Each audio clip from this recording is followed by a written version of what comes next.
Hey guys, I'm Phil the Blank, so welcome to Let's Play Super Smash Bros. Brawl? No, not really. I figured it'd be kind of boring if you guys were just watching me play a fighting game for a bunch of episodes, so instead I figured I'd play the story mode for Smash Bros. Brawl, the Subspace Emissary. Hopefully, the upcoming Smash Bros. Game, Smash Bros. Ultimate, will have a story mode, so I was like right excited and I figured, well, I might as well play Brawl story mode just because I really want to, and just play on easy, or not easy, sorry, normal. I'm using the Wii Remote Nunchuck combo, which is not a very comfortable combination to play this game. I'd like to be using my GameCube controller, but I'm actually playing this on the Wii U and not my Wii, because I need an HD-compatible console in order to record, and I don't have a GameCube adapter, and I don't have any classic controllers, so I literally just have the Wii and the Wii Remote, and the Nunchuck and all that. So here we got Mario, and we also have Kirby, woo, who were once trophies, like in the opening for Smash Bros. Melee. And now we're gonna fight, I guess. So, yeah. Use Mario this one time. Mario's a fun character. I like using him way more than I like using Kirby. I'm gonna try using characters I don't normally play. I'm gonna try to use as many characters as I kind of can through this game. Whenever it gives me a choice, I won't just be like, oh, well, I'm gonna use Mario again right away, so. Damn it. Oh my god, the Wii Remote thing is so weird. It's so awkward. I don't like pressing up to jump. I like pressing a button to jump. So like on the GameCube controllers is X and Y to jump. And then on, like I'm used to playing Smash Bros. 3DS and Wii U where I use like, you know, the Pro Controller and the 3DS machine itself. And I'm used to that. This is just really, really weird. I'm going to see if this will work. If it doesn't, I'll try just using the Wii Remote on its side, like an old NES controller. That might work a little bit better for me. So, that's why I'm playing on easier modes, because I'm just going to be so bad. Plus, you know, don't expect anything, like, crazy. Like, I'm an okay Smash player, but I'm casual. Completely casual when it comes to it. Like, I'm not going to be doing any crazy techniques or sick combos or anything like that, so. Just playing through the story mode because it's fun to play through the story mode. That's kind of what I'm doing. Here's Pit from Kid Icarus. Woo! Hey, Pit. He's showing us his armpit. That's why it's called Pit. So this was a big surprise when Brawl was coming out. The second newcomer they announced was Pit. And that was really surprising because, you know, Kid Icarus hadn't had a game since like 1991 or something like that with, of Myths and Monsters, I think it was called, for the Game Boy. So it was very cool to see Pit kind of remade. And we didn't know at the time, but like they were planning an actual Kid Icarus game, and it came out as Kid Icarus Uprising for the 3DS, which was a very good but very flawed game. But, you know, we'll talk about that another time when maybe I do a Kid Icarus Let's Play. So here is Meta Knight's ship, the Halberd. Oh no, Meta Knight is apparently taking over the world. There's a lot of Kirby stuff in this game. Masahiro Sakurai, the director of the Smash Bros. Games, is also the guy who created Kirby. So there's a lot of similarities to Kirby games in this. We'll point some out when we get to them, especially gameplay-wise. We got Zelda and Peach. Zelda with her crazy intro, and then Peach just like, I'll just float down. I'm going to use Zelda. Use Zelda. We're not going to see Zelda again until very late in the game, so I might as well use her now. Zelda and Sheik are two characters I am not used to using, so this will be fun. Zelda is a very slow character, but she's very powerful. She uses magic instead of like physical attacks, which is an interesting idea. It makes a lot of sense. So a lot of her attacks are like actually pretty powerful, but she's slow to start up. And I've heard from a lot of people that she's not a good character, like she's not competitive. I have no idea. I'm not sure about tier lists or anything like that. I don't follow competitive Smash as much as I used to. So I don't remember a lot of it. So whatever. You can also become Sheik. Her down special is Sheik, and then that's a super top tier character I've been hearing. I'm actually worse with Sheik than I am with Zelda, so whatever. I'm not gonna go through the basics of Smash Brothers. By the way, I think most of you guys, if you're watching this, you know enough about Smash Brothers that it's a weird fighting game that's really not about life. Well, normally it's about, you know, racking up percentages and smacking around enemies until they fall off the stage, but with this game, because there's actual enemies and stuff, the enemies do have life, so it is a little different for the Subspace Emissary. You know, you have forward attacks, upward attacks, downward attacks, you have smash attacks. Every character has 4 supers, or actually not supers, sorry, specials. Up, sideways, neutral, and down, and they all have different things. And now I'm Sheik, because that is Zelda's down special, is becoming Sheik. In Smash Bros. Wii U, they made the two characters different characters, and I think that's much smarter. I've never liked the idea of transitional characters, because it's just like, what's the point? There's another transitional character in this game. Actually, there's 2 more in this game. Samus, which they again made her own character, which was good because that was a really dumb idea. And Pokemon Trainer. Pokemon Trainer, there was some bad ideas in that, but good ideas down the road. You'll see what I mean. We'll talk about that when we get to Pokemon Trainer. So yay, Sheikah saved the day, and now is Zelda again. What the hell? Who is this guy? Oh, the Ancient Minister. What a great name. I like the design of the Ancient Minister, though. I also like the design of these crazy bombs. We got some Robs there. I never had a Rob. I've never actually used like a Rob machine on my Nintendo when I was a kid. They're not very good. I mean, there's only like 2 real games that it works super well for, and they weren't any good at all. Surprised people remember the Rob so fondly. Finally. Watch out, Mario. Here comes a gigantic cannonball, and apparently Mario's dead now. Poor Mario. And I love how they don't animate Peach and Zelda being captured. They're just like, oh, they're in cages now. Oh shit, it's Petey Piranha from Super Mario Sunshine. Man, this world is all about clashing video game universes together. One of my favorite parts about Subspace Emissary, to be honest, is actually the boss fights. I love how there's bosses from various Nintendo franchises. Like, again, Petey Piranha here. You fight a few of them near the beginning of the game, but as the game goes on, they start using generic bosses like that are made specifically for this game. And I think that was the wrong decision, to be really honest. You can destroy either Zelda's cage or Peach's cage. You basically have to save one and not the other. I'm purposely going to save Peach's cage. I like using Peach a lot more than I like using Zelda, and saving Peach now means I get access to her a lot earlier than I do Zelda. So I'd rather just do that. Bam, bam. Almost dead. Like one more hit. There we go.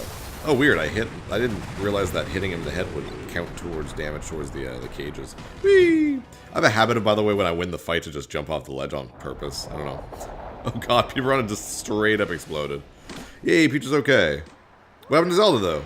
Oh shit, it's Wario! Good old Wario. In his WarioWare outfit for some reason. He's got a giant gun. Oh no.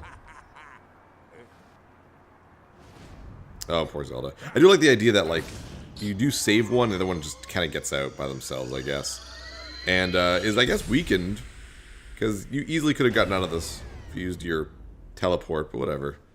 Zelda's dead. Now Zelda's a trophy. That's kind of the weird thing with this world. It's like, when characters die, they become trophies. And it's kind of a weird thing about, like, it's... From Smash Bros. Melee, the opening of that game shows a trophy being thrown and then coming to life and fighting.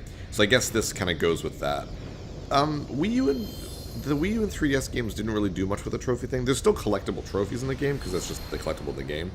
But the whole trophy thing doesn't really enter any of the narrative of the game. Not that there's much narrative in the Smash Bros. Games regardless. And a lot less in Smash Bros. Wii U and 3DS, because they just didn't put a single-player mode in that game.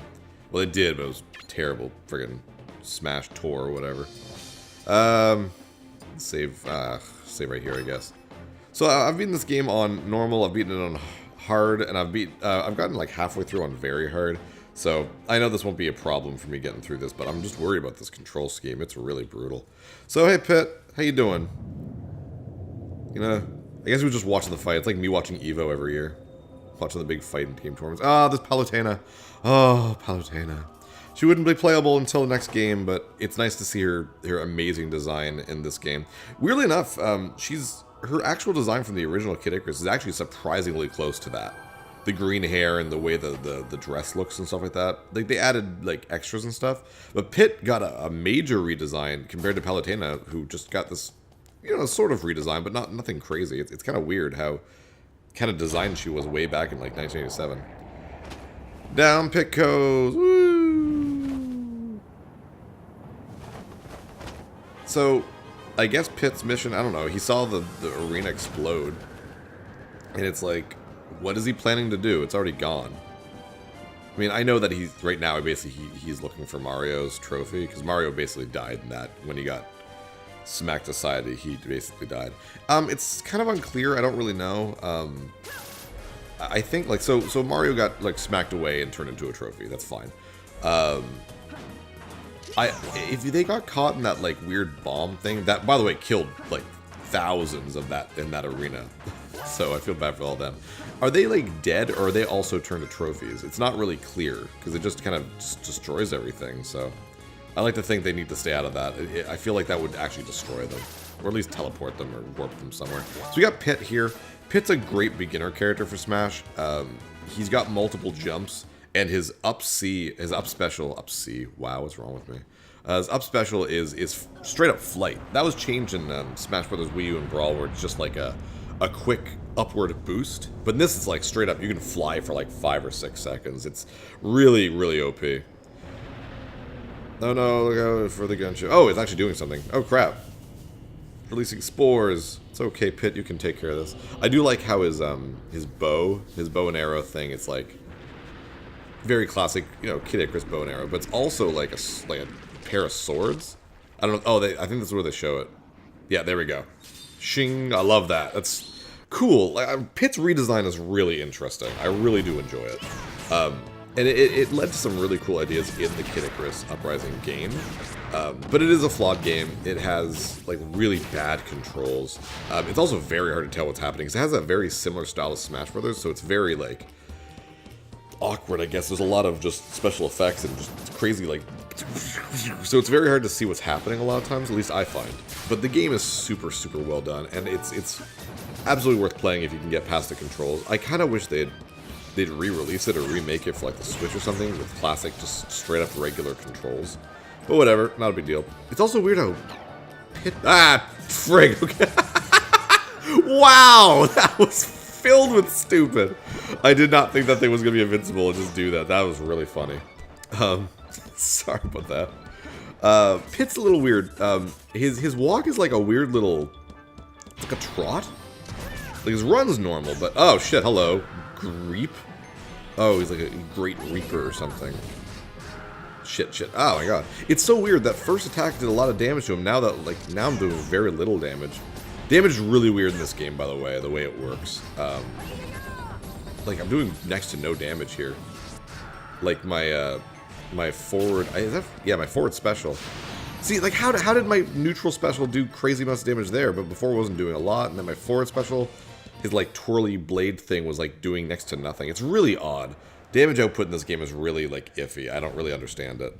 Oh, there's Mario! Yay! It's floating in the clouds, I guess. But I mean, I guess if Pit can do it, Mario can do it. Just because he's a fat Italian plumber doesn't mean he can't. There's next to no talking in this. I think you've noticed by now. A couple characters do talk, like 1 or 2 lines, nothing crazy. And it's more like just voice lines from like their taunts and stuff. It'd be Mario, because I was just Pit. I do like using Mario. Mario is one of my mains. He's one of my mains in Melee. A little bit in 3DS and Wii U, but I actually like Ike a lot. I actually got a lot of crap. When I did my wife guesses all the names for all the Smash Bros. Characters, and when Ike appeared, it was like, oh, Ike's a crap character. But I'm admitting right now that I do use him. I think it's because it's just like, I got a lot of crap because I didn't clarify at all, because like, Ike's a crap character. It's like, no, he's not. He's actually incredibly useful. He is. I just find him boring. I just find him dull in the Fire Emblem games. But I mean, a lot of the lords are boring in Fire Emblem games. That's not really why people play Fire Emblem games. Rarely is a lord my favorite character in a Fire Emblem game. That being said, I use Ike a lot in Smash, and you might recall in my E3 live reaction video where I'm watching them announce Smash Bros. Ultimate. When they announced Ike, I was like, ah, come on, Ike. And it's not because I don't like using him. Again, I like using him a lot. I just think it's weird that... Okay, again, I know that Ultimate is every Smash Bros. Character ever is back. When Ike was announced and shown off there, I did not know that. So, I would actually cut Ike. If I was to make a Smash Bros. Game with a smaller roster, I would cut Ike. Because I don't think Ike is iconic enough. He's iconic for, like, his pack of games, you know what I mean? But... like, Marth is iconic because he's the first Fire Emblem character. I think Chrom should have come in because he was quite popular at the time. But, like, I think Roy is pretty cool, I guess, but it makes sense that he wouldn't come back. I don't know. Fire Emblem characters, there's just a lot of them, and it's like, which characters should be in there, which shouldn't. It's just like... it's like how I don't think Lucina should come back. You know what I mean? Because there's 3 characters from Awakening now. You got 1 character from Fates, but you don't have anyone from, like, anything between Fire Emblem 1 and Fire Emblem 6, which is where Roy's from. In my opinion, I thought Alm or Celica should have been in it, but I mean, whatever. Then very quickly after Ike was announced, it was just like, oh, by the way, every character's back. I was like, oh, well, I can't complain then. Oh shit, Mario's dead. I can't really complain if every character's gonna be in it. Like, cool. That means like I can't complain about characters coming back because awesome, they're all back. So it makes the decisions a lot easier. When you die in Subspace Emissary, you can see on the left there, those are my lives, the stock balls. And when you die, you turn into the other character. So I was Mario, now I'm Pit. It's kind of unclear that if I die as Pit now, if I come back as Mario, I'm not 100% sure. I'm not going to test it though. But I mean, I'm going to die plenty in this game, so we'll find out. I like those road turrets. They're really cool. One of my favorite enemy designs. One of the weird part about this game is that... is this the end? I guess yellow doors mean the end, I would think. Yeah, okay. Cinematic. Showing that Halbert escaped.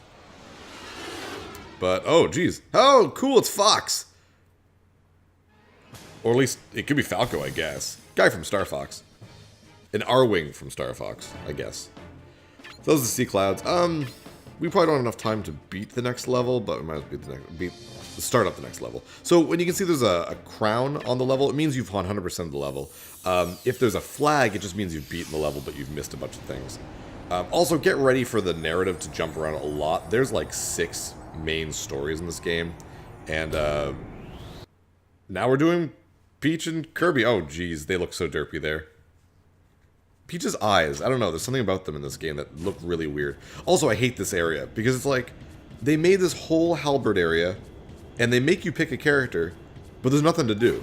There's no fights here. You just go to the end, there's nothing to find, there's no secrets. It's kind of weird. Like, what's the point of that? Like, here we go, that was it. Or is it? It's still going. There we go. That was it. And now we have another cinematic. So it's really odd that they went to the trouble of all that. Like, they could have just started the level like this. With Fox. Because an R-Wing.